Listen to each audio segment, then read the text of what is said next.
Hello and welcome to Good Things. On this week's episode, we're going to be talking about why Starve Acre is British folk horror done right.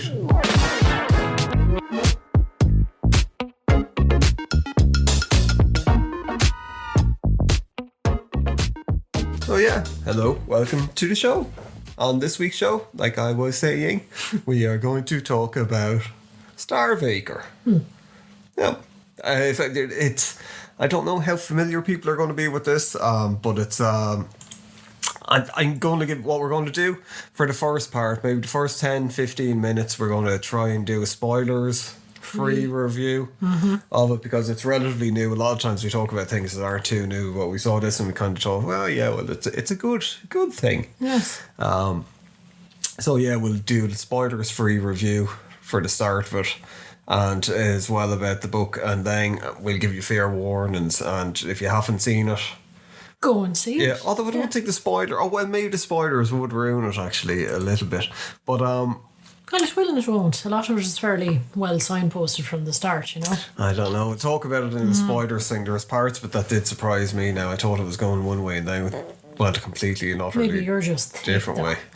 No, it's not that. Definitely not that. But Starve Acre, the movie, it's a British folk horror movie. And for people who aren't familiar with the term folk horror movie, it's, I suppose, films like The Witch, the WVITCH, stuff like Blood on Satan's Claws, The Wicker Man. So generally, I suppose, folk horror, it's like people set in an isolated surrounding, kind of rural countryside and all the rest. Yeah, There's a lot of history spanning back. It don't have to be rural countryside. Not necessarily, but it generally is, and it's like The Thing, I think, could be. That's fucking isolated countryside, isn't it? Yeah. But I suppose isolated. Most of the time, it is isolated countryside. Yeah. But you have some that they're set in the desert and things like that. I suppose it's popularised by English movies, and popularised is a very fucking. What's the word for it? I don't know. A big word. But it's not a popular genre. I think it's getting more popular over the last couple of years. So for people that might want to be into, like I was saying, The Wicker Man is a big one. Obviously not the Nicolas Cage one, although I think that is worth watching on its own. Bees. Yeah, the bees. But The Wicker Man is probably one of the most famous ones. Blood on Satan's Claws, I think, is considered one of the first ones. Rashomon would be considered folk because it's like someone out there facing a ghost. But normally it's people in these isolated settings facing down against some supernatural force or nature.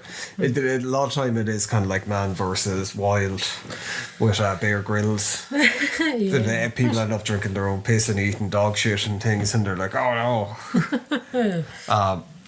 But Starve Acre, it's written and directed by Daniel Kokotajlo.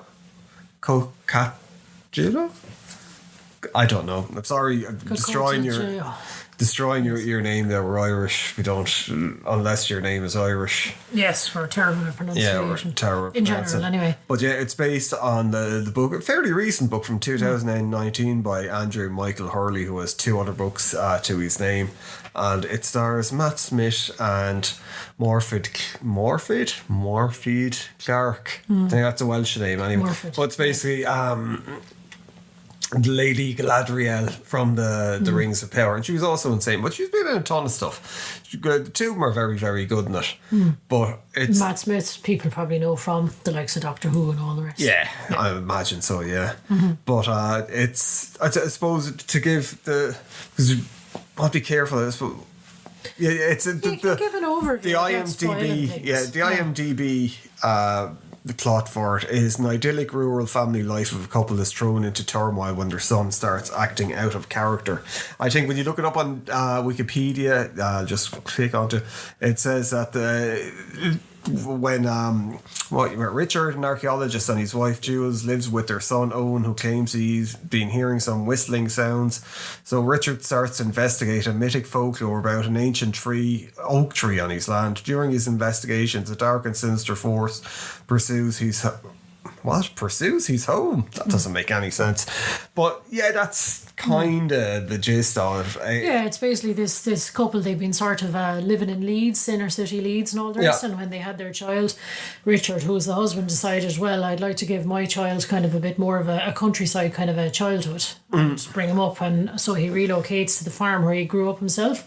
And it's very called Starve Acre as well. It's a very kind of an isolated farm near a small village, so they have a few neighbours, that would have known him as a child as well, and they're kind of getting back into village life, I suppose. But it's you're talking about the Yorkshire moors, like it's very windswept and very open countryside and very sort of a. It actually, this is the thing with the movie. Like, I mean, obviously we only talk about things on this podcast that we like. So obviously the two of us quite like this. I probably liked it a little bit more than you did because I went off and I got the book straight away. Yeah. I had it on our watch list. Yes, but you were scrolling past it. I was like, yes, that looks good. Yeah. It's actually, I have to say, it's actually one of these sort of, it's where the cover actually does catch your eye, and it is kind of like, well, you can kind of judge a book by its cover. The book cover is brilliant to it as well, I will say, but it's only after you read the book or you see the movie you'll understand the book cover. But it's really, really good. It's one of those simple kind of covers, but it symbolizes the thing. So when you do see it, you kind of go, fucking hell. But like, say, breaking it down, kind of like, for reviewing it, I think the atmosphere is fucking.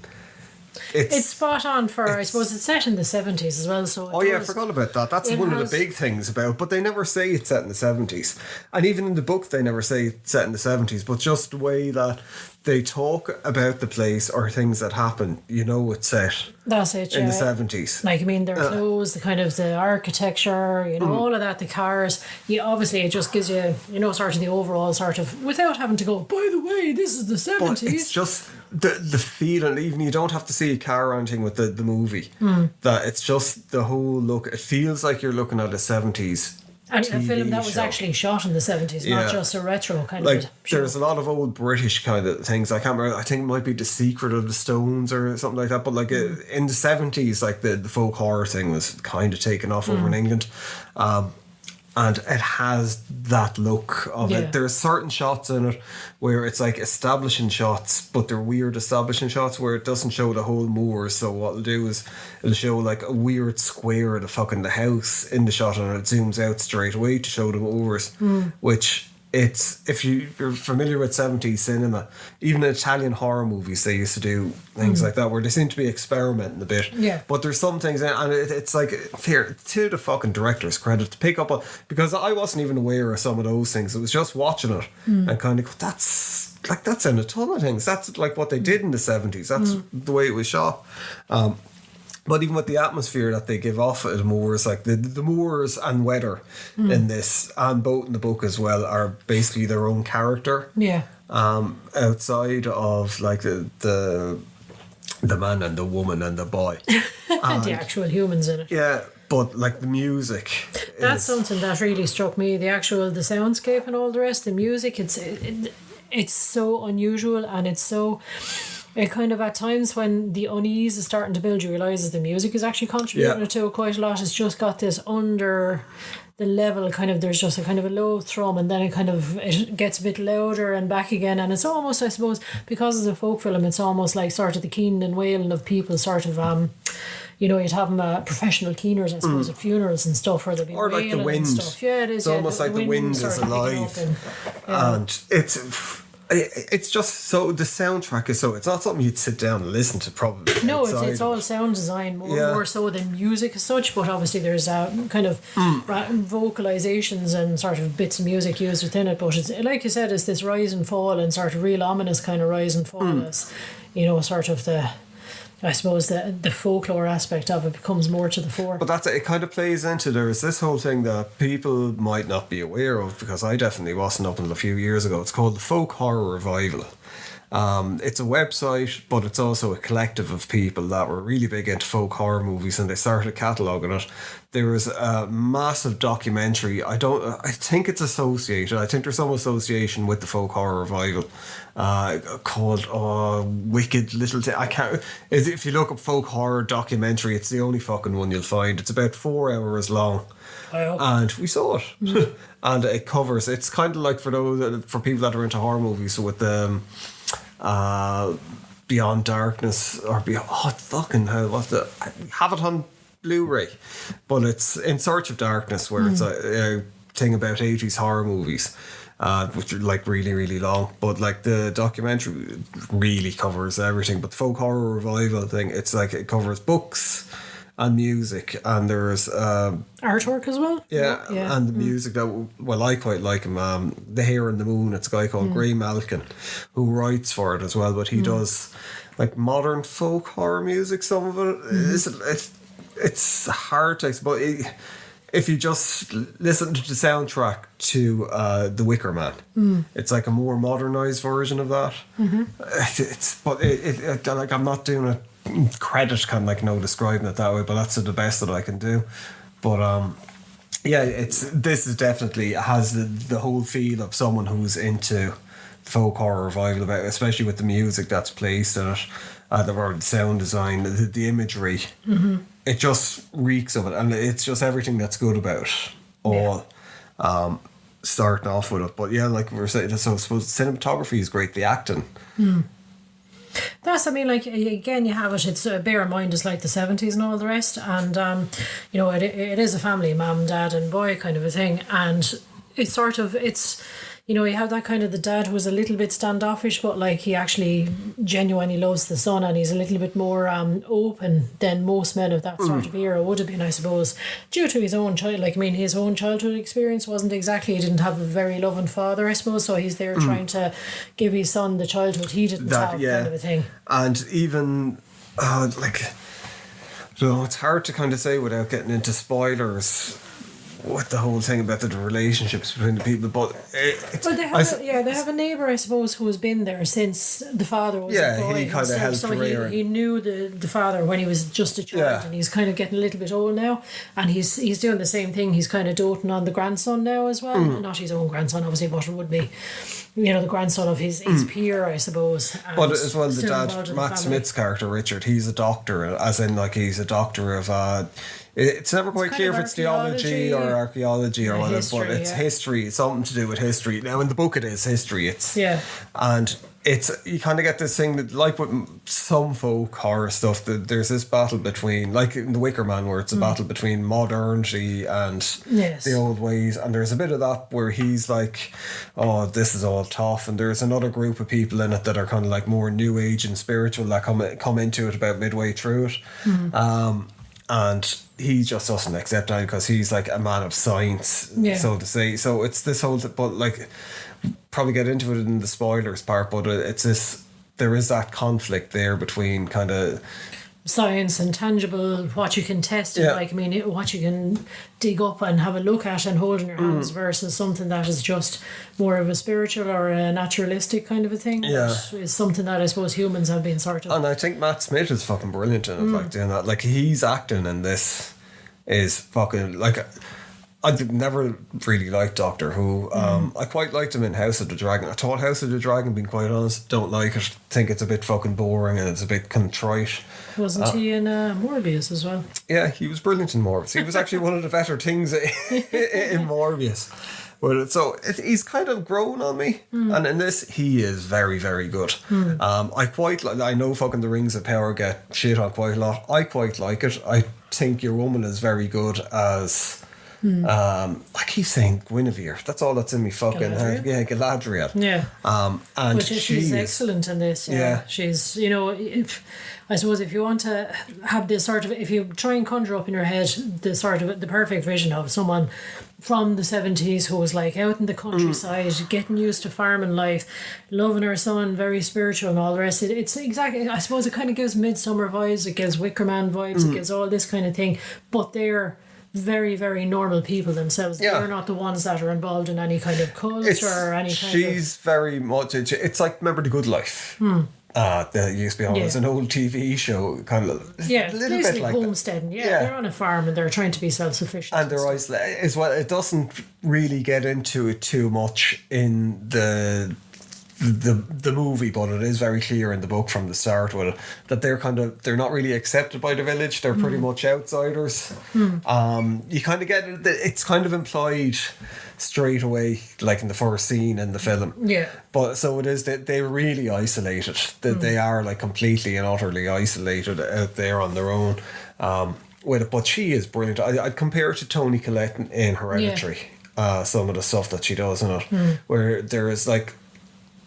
She just goes from one fucking bit to, and like she plays the two are massive. I think they kind of have equal kind of standing with some of the stuff that goes on with the story. Yeah. But like the end part, the fucking end of the movie with the two that he plays just kind of nearly accepting of all this weird shit, and she's just she's fucking fully in the middle of it, and you kind of go, well, you know, the two of them are just they're great. Like, I hope the Rings of Power does a bit better, because she does deserve, I think, to be put on the map with stuff. I think she might have gotten a couple of awards for Saint Maud, what she was in as well. We saw that fucking ages ago when it came out, and I don't know if we weren't in great moods or whatever. I didn't really like it. I found it a bit boring.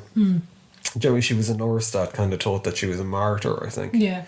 I thought it was okay, actually. It was kind of, it had this weird, sinister kind of pace. And kind of an off-kilter feel, you know? Yeah, I kind of finished very kind of like, oh, is she mad or is... It's kind of like a bit too open-ended. Is she? But actually, speaking of pace, that's one of the flaws, I think. If you don't like slow-paced movies... Now, the film is only about an hour and a half long, but if you don't like slow-paced movies, you're not going to like this. Yeah, this is not like fucking Transformers crashing about having fucking huge battles or anything like that. This is a character very piece. Slow, exactly. Yeah, it's a study of how characters react to certain things and how normal people react to being put in a certain and nearly an exploration of the past as well as in like childhood. Yeah, rumination of sort of like, you know, sort of patterns repeating or not repeating or breaking a family cycle, and how people deal with various emotions, like, you know, how they deal with being relocated or deal with grief or deal with, you know, sort of realising that maybe sort of your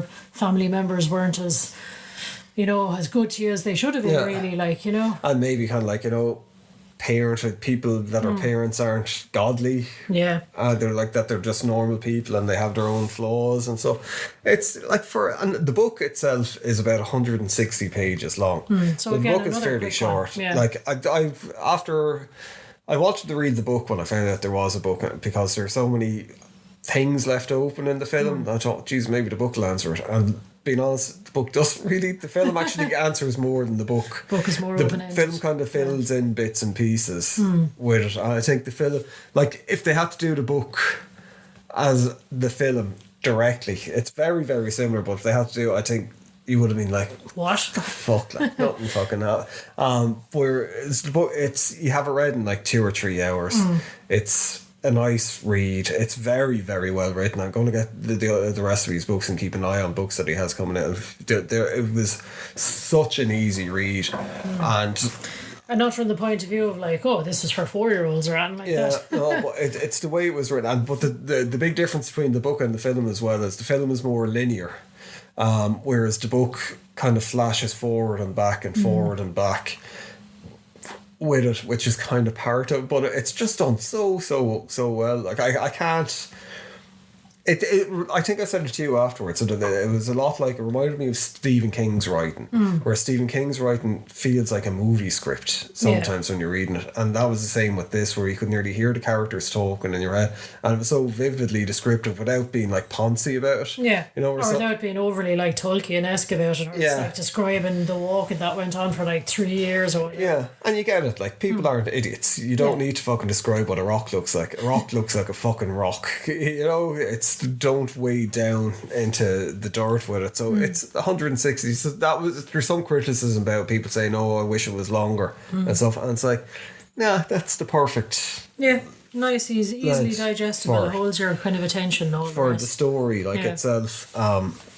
And that's the cinematography again. I know I keep harking back to it, but it's fantastic at conveying that kind of that cold, grim Yeah. sort of Yorkshire. Not saying Yorkshire is grim, might be a little bit grim, but the moors and sort of just the craggy countryside and fucking stony walls. It's and very dreamlike. windswept and as there's a well lot at of kind points of with fog, the fog and stuff. Yeah.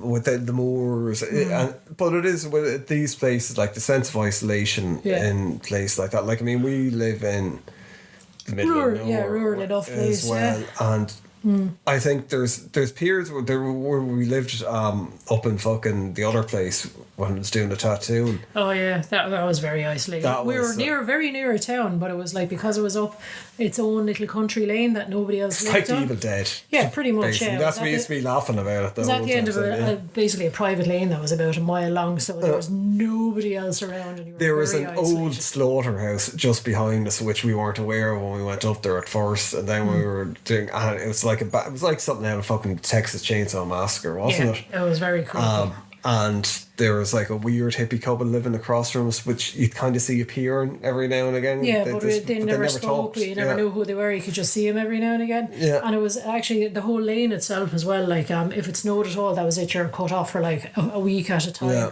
If there was bad weather at night, that you're cut off again because there's its own tiny private stone bridge to get over it as well. It was proper. But when we moved up horror there, I country. didn't sleep for about 2 weeks because it was like it's hard to. This is the thing that I was just trying to say how well that the movie gets that isolation across. Where we were kind of similar to that. It's sort of, but like in the nighttime, it was just black.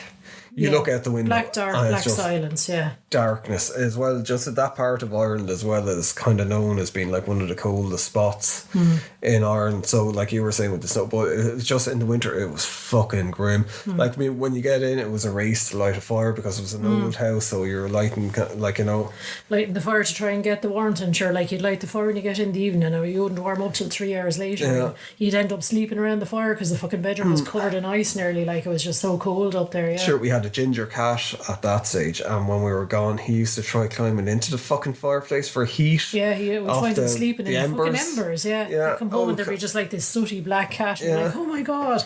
But as well, we went in there. There was all like stuffed animals, like the fucking Lost Boys. Yeah.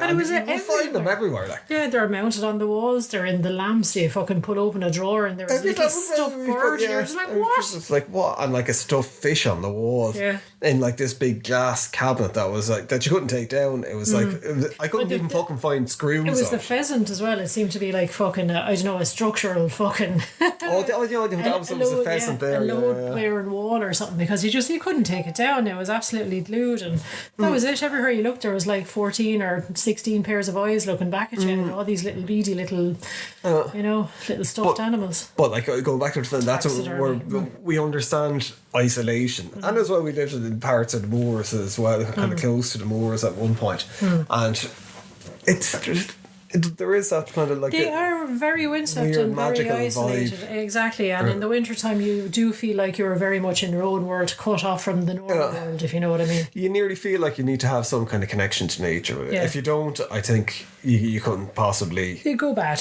I get think. by Yeah. with it. And there is a thing, it's a weird thing. I've seen it on stuff like Alone, which it's a survival TV show where people kind of get dumped in, they do get dumped in Alaska, and they have to fend survive for it. themselves, for a couple of months. Yeah, and it's some of the people that thrive on that. They're like, well, once you kind of give in and you start thinking of nature as actually being alive, and not like just a lot, but like nature is like an actual entity.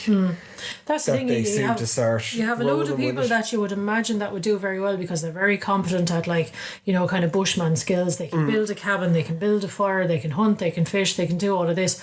But they go mad from the loneliness and the isolation. Yeah. Whereas some other people, they might not be as skilled as that, but they're just like, they settle into their little sort of structure they're after building to shelter themselves from the snow, and they're just like, meh, it's grand. it's like a lot of time it's women with it that seem to actually do better than men. There's been a couple of men on it that are just monsters. There's remember the guy he took down the fucking A moose or something, was it, by himself? I think it was a moose or a deer by himself, or a fucking, but it was a big animal he took down with a knife. Yeah.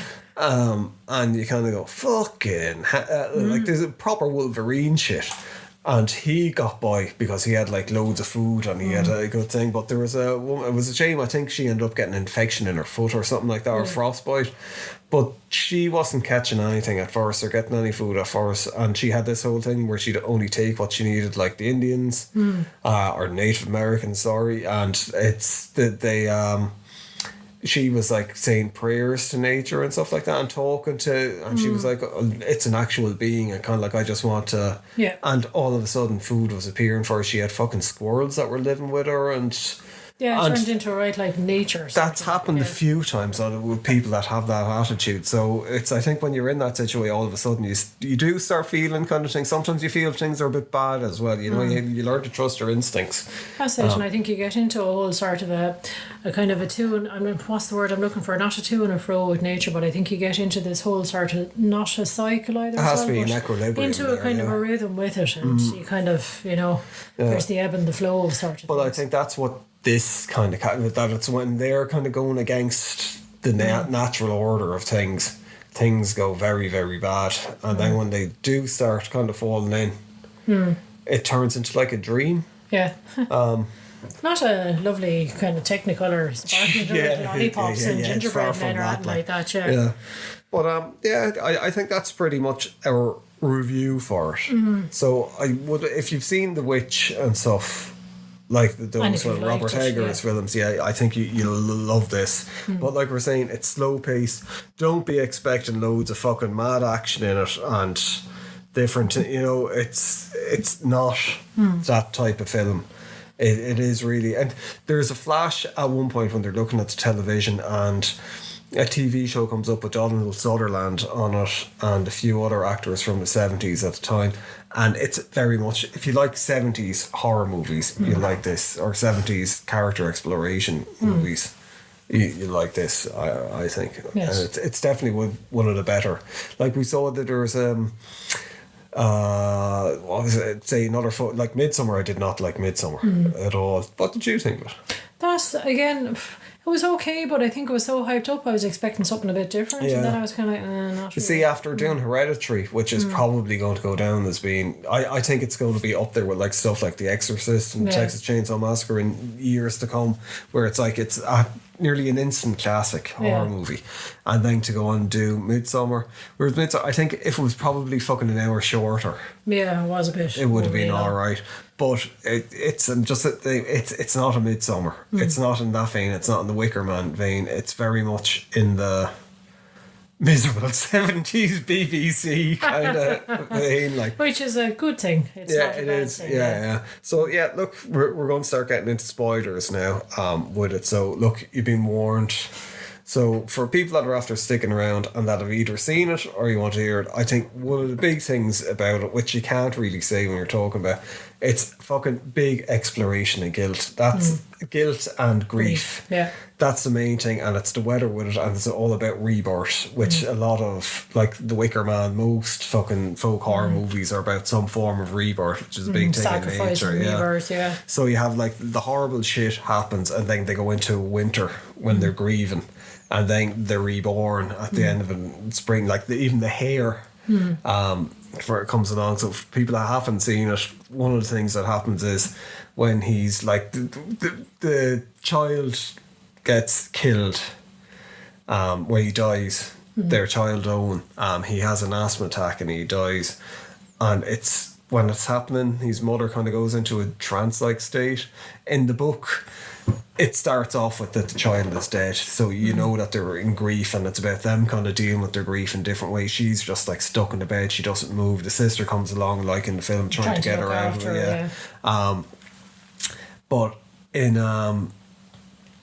this kind of like, he's off out, has to take a sabbatical from work in the college, and it's the same in the book, and he's looking for this old oak tree that his father was doing research on.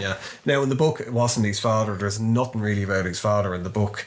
It's just bits and pieces that he finds out about it, like these woodcuts and things that his father had. Well, his father was like researching it mental as well, but it's not like in the film he finds a book where everything is a scrapbook where everything is kind it's of like detailed a in diary, it. It's like Indiana Jones' father's diary of how to find the fucking Holy Grail. Yeah, whereas in the book, he just talks about that his father went mad and they had to end up locking him up, and before they locked him, he kind of destroyed a lot of the stuff that he had or got rid of all these collections of things.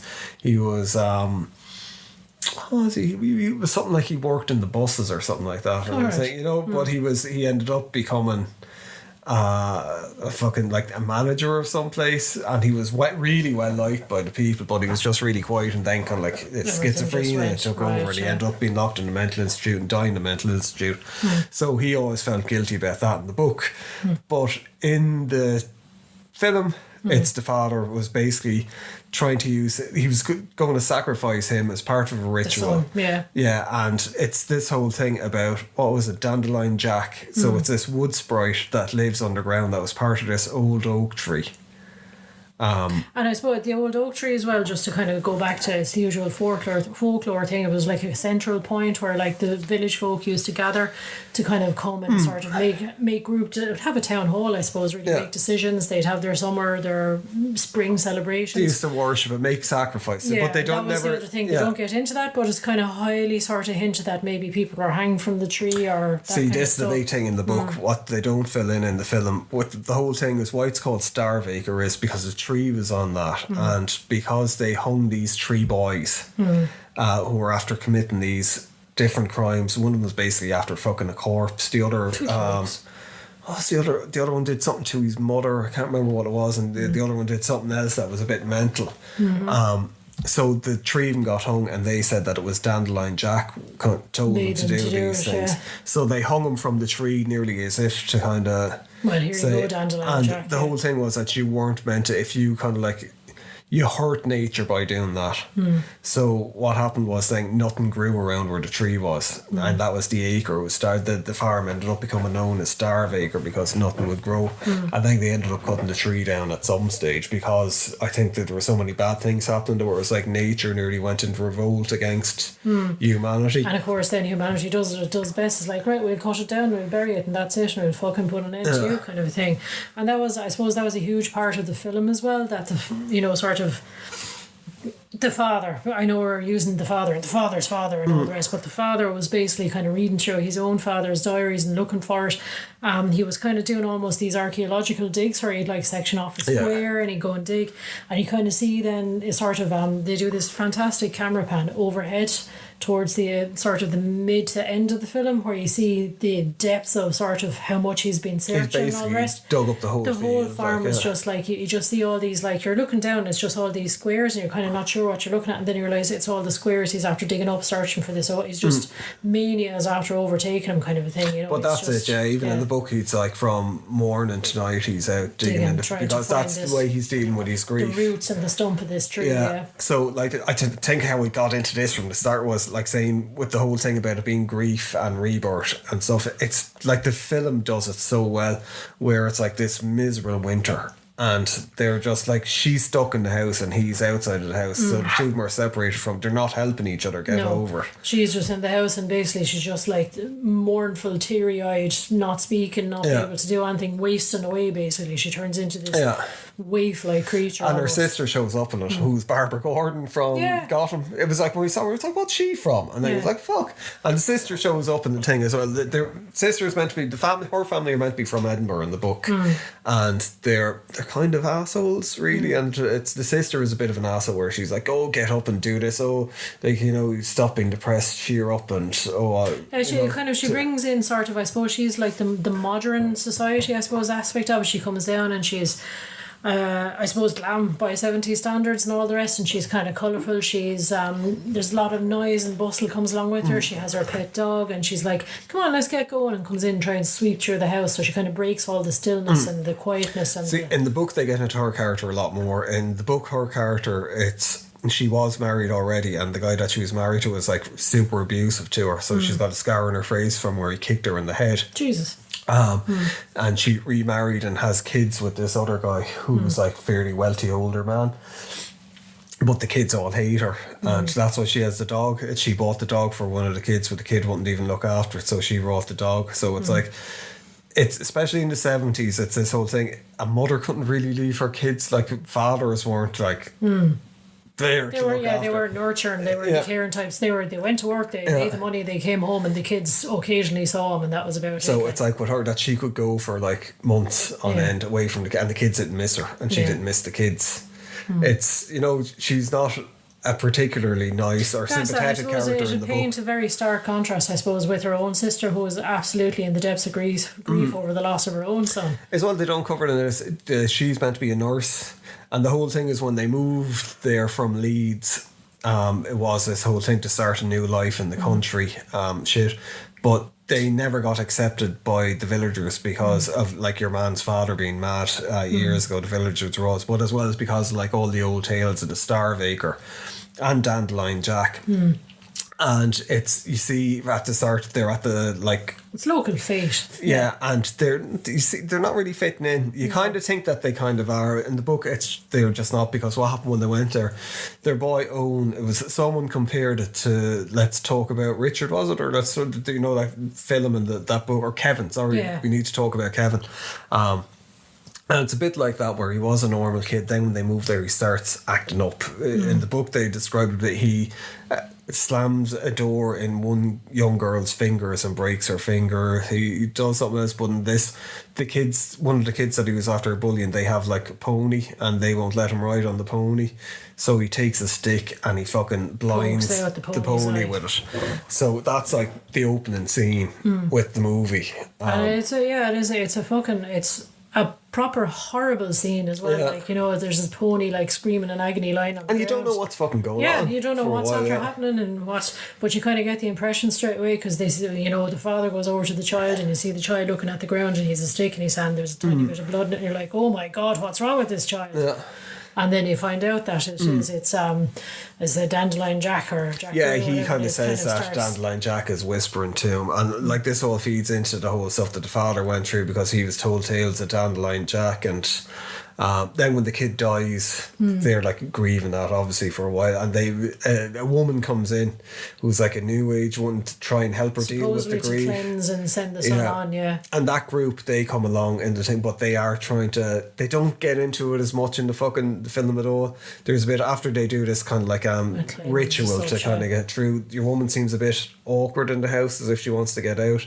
She wants to, because she's like, there's something evil here, you need to get out. She's like through the thing getting in contact with them, saying get the fuck out of there, just don't hang around, there is something very very bad there that's after killing your child. Jesus. So I think it's nearly worked better in the movie that they didn't get into that, because you don't really know, is Dandelion Jack a good thing or is it real or what. And of course it's the same in the book as well. The whole thing is when the child is dying, your woman is nearly glad that he died, the mother. Gladriel will call her. Whereas in the film, she has a moment standing on the doorstep where she kind of gets caught up in nature, and it's nearly like she's been hypnotised and put into this dream state, and she turns around and the young fella's dead. And then near the end, she's like, I did nothing because I thought, oh well, I just can't. Our lives would be better without him, kind of thing. I suppose as well, it's probably a thing that, you know, sort of the child had done something so heinous like that, all the villagers were turning against him.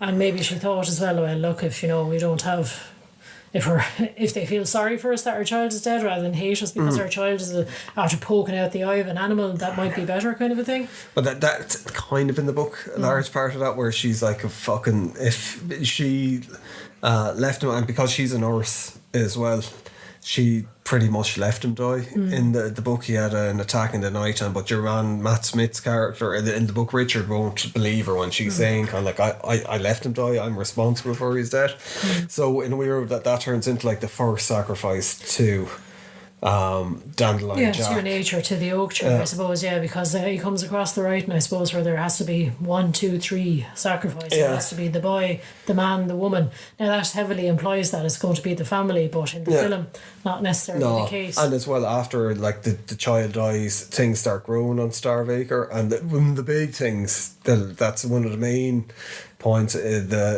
one of the main kind of arcs of the movie is when Richard is digging out there, he finds the skeleton of a hare, and he brings it in, and it starts reattaching and regenerating, and it basically turns into an alive hare from a skeleton, nearly like fucking Hellraiser, but it happens over, I don't know, you don't really know if it's weeks time is or very months or... sort of fluid in this. It's not very well defined, I suppose. You don't know if it's over 2 days or if it's over like 2 months. And he just kind of accepts it. It's just well, like, he gets rid of that. He brings it into his college at first, and he kind of shows it to a friend of his, and the friend is like, "What the fuck are you showing me? Like a decomposed hair for?" He's like, "Oh, sorry." But with that, I thought it was going to go down Pet Cemetery things. I thought they were going to dig up the child, and it was this thing that was like, oh, now that things are regrown and it.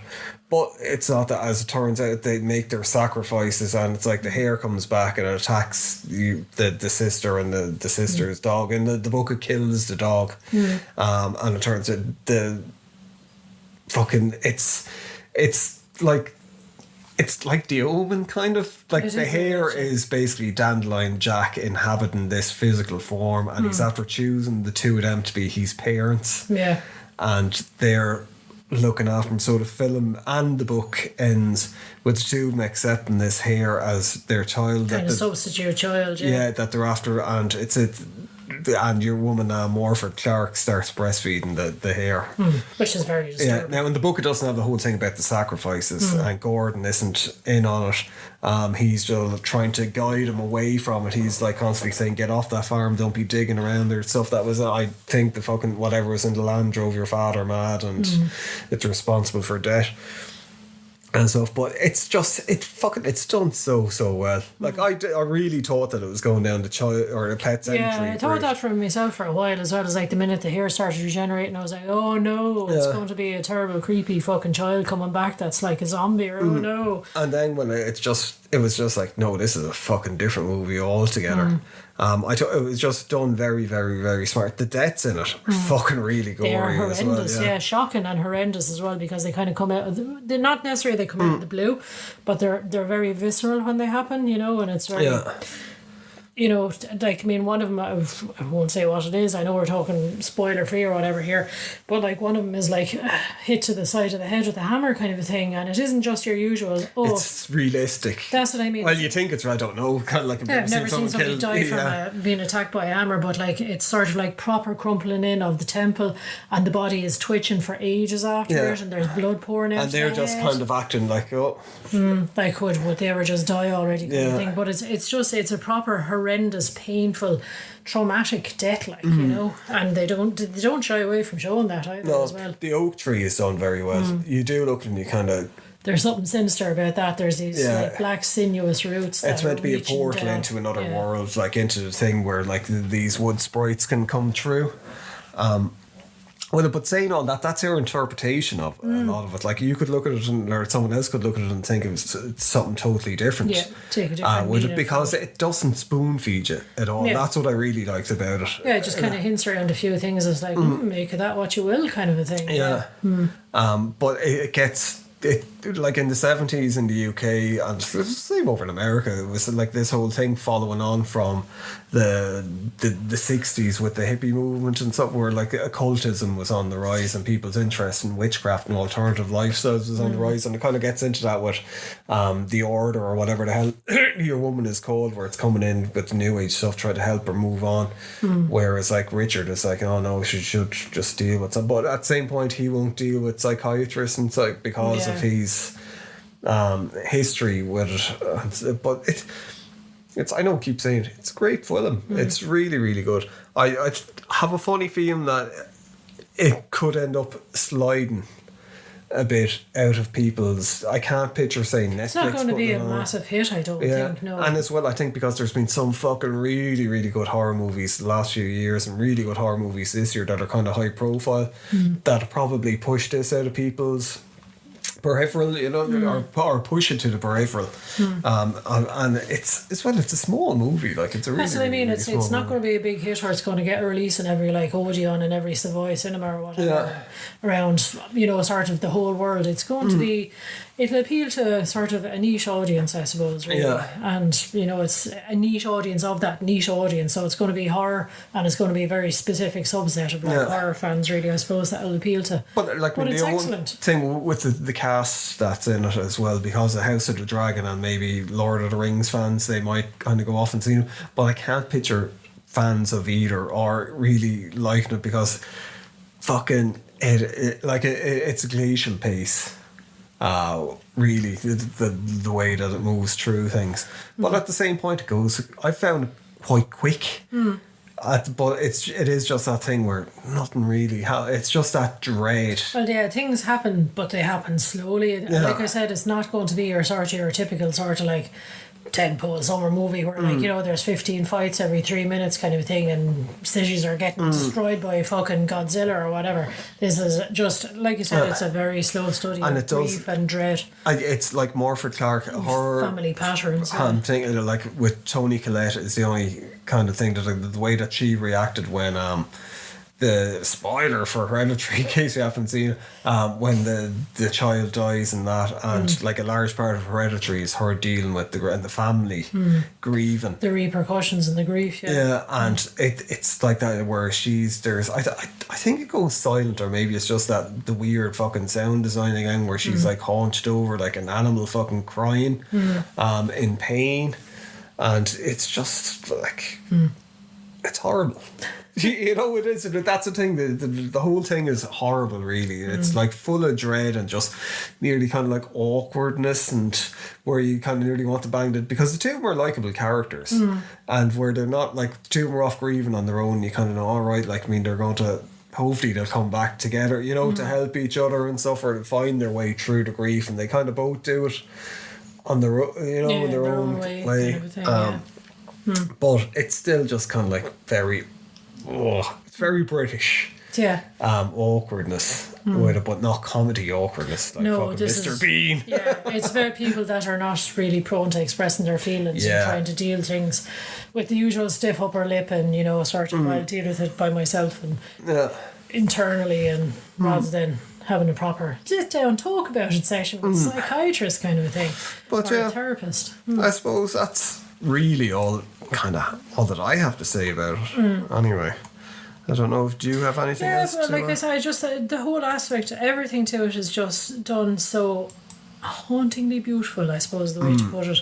Cinematography is fantastic, the sound design is fantastic, as I said, the design of the cover of the film is fantastic. That's what drew me in straight away. I was like, oh, what's that? It looks like something I would like, because it does have this very folksy, creepy kind of, it's the hair was sort of intertwined with wood, but it looks like something off an old folk story legend or something like that, you know, that you would see on fucking engravings on graves or something like that, or, you know, there'd be stories of the Moors, kind of like, you know, there's always like the Hungry Acre and, you know, all of this kind of Well, stuff. that's a hungry grass. Yeah, exactly, yeah. And it is the whole play on the hair Yeah. as a thing of rebirth, because like you have Easter, like with the Easter bunny as well, and they reckon that comes from Germany, I think, with the hair as being a And sure, symbol of isn't it? rebirth. The hair is always like the Mad March hair and all this kind of stuff, Yeah. you know. So it's there's loads of different threads you can put. But it's into normally it. positive thing, you know. It's not like, oh, like it's not like The Omen where it's like, oh, his mother was a jackal, kind of a thing. It's like, oh, this hair now is like the embodiment of this evil fucking, or is it evil? Is it evil? That's the thing. Yeah, it's just we lost the taste for sacrifice. Maybe that's the way everything always was. That you had to fertilize the ground for stuff to grow. Yeah. We still do it nowadays. Obviously, we don't like kill people to do it, but it's like a lot of farmers use like animal excrement, which is this, you know, the whole circle of life where something has to decompose for something else to grow. I'll give you one little tidbit before we go. The whole thing with Valentine's Day, right? Valentine's Day, people go like, oh, Saint Valentine's. So romantic, love hearts. It comes from a Celtic tradition, where what they used to do was, there was this thing where it wasn't cards, but it was like people being set up, and what they'd get is like basically virgins. They'd have someone go out with basically a dildo made out of meat and bone. Nice. And literally plough the virgin in the field. And that'd be like, you know, and this would go on like around, and then kind of like say the blood from it was meant to fertilise the soil and all that, and that was. And that's where Valentine's Day originally came from. And then, like, with a lot of these holidays and stuff, when Ireland became, because Ireland was like the religious centre of like paganism in Europe, so it was very important to the Catholic Church to kind of get it. So the Catholic Church incorporated a lot of pagan ideas into and Catholicism and holidays, So that's where like they came up with like the Saint Valentine thing somehow crossed over with that kind of like, you know, date in February, 14th of February, as a thing where it's like, Easter, it's love, like, rebirth and all the rest. And, you know. But so there you go. Now, happy Valentine's. There you go. But look, thank you for listening. Yes. Do go off and look at Starve Acre if you can. Buy the book. Yeah. If you see it on DVD or anything around, buy it. Like I think it needs to be supported. I think the director is someone to definitely keep an eye on. Coming up, because this is like his second movie, and I think for excellent, is so look, until next time, thank you for listening, and I think that's the way hares talk.